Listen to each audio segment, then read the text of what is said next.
নির্বাচন কমিশন পুরো রেডি আছে, আমরাও রেডি আছি। আশা করি সেরকম কোনো প্রবলেম হবে না, যদি তারা তৃণমূলরা নিজে থেকে কোনো প্রবলেম করে। প্রথম কথা হচ্ছে যে এটা নরেন্দ্র মোদীজির ভোট। দুর্নীতির বিরুদ্ধে লড়তে আমাদেরকে পাঠিয়েছেন, আমরা লড়ছি।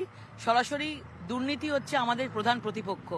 এখানে কে এক্সপিরিয়েন্সড, কে নতুন, কে সিনেমা করে, কিছু করে, তার মধ্যে কিছু এসে যায় না। আমরা যেরকমভাবে একজন মানুষের জনসেবা করবার জন্য, তাদের ভালো করবার জন্য যেটুকু আমাদের দরকার হয় আমরা প্রাণপণ আমরা চেষ্টা করে গেছি।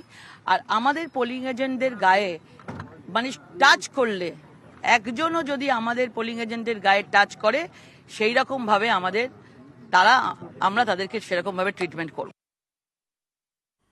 বলা হয়েছে যে আইপ্যাক টাকার থলি নিয়ে ঢুকেছে, আমরাও দেখে নেবো, এরকম সকাল সকাল আইপ্যাককে দোষারোপ করে বলা হয়েছে। না, আমার কাছে তো এক নয়া পয়সাও দেখতে পাচ্ছি না আইপ্যাকের কাছে আছে বলে।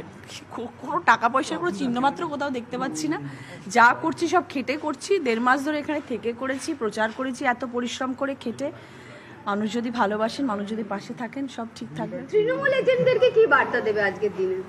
তৃণমূলের যারা এজেন্টরা ও আচ্ছা, মানে হ্যাঁ সবার জন্য, মানে আমি সবাইকে বলেছি, রাত্রেবেলা অনেকের সাথে ফোনে কথা হয়েছে এবং সবাইকে শুভেচ্ছা বার্তা পাঠিয়েছি এবং সবাইকে বলেছি শান্তভাবে থাকবে, মাথা গরম কোনো জিনিসে করবে না এবং ভালোভাবে সবাই, যখনই তোমার কাছে কেউ আসবে, কেউ উঁচু স্বরে কথা বললো, তখন তাকে রসগোল্লা খাইয়ে দেবে। দিদি, এতদিনের প্রচার আজকে একদম ফলাফলে একদম মানে যে শেষ দিন।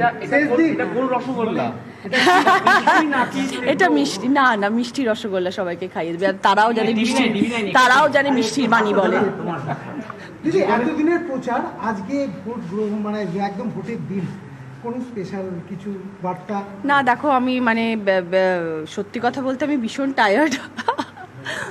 আমার বিগত বহুদিন ধরে কোনো রাতে ঘুম নেই, মানে ভীষণ কম সময় ঘুমাই, কারণ আমাকে আবার শুটিংও করতে হয় 2 নম্বরে। তো সব মিলিয়ে আমি অত্যন্ত পরিশ্রম হয়ে আমি ভীষণ টায়ার্ড হয়ে গেছি। ওই জন্য আমার নতুন করে কিছু বলার নেই এবং তোমাদের সব থেকে বড় কথা,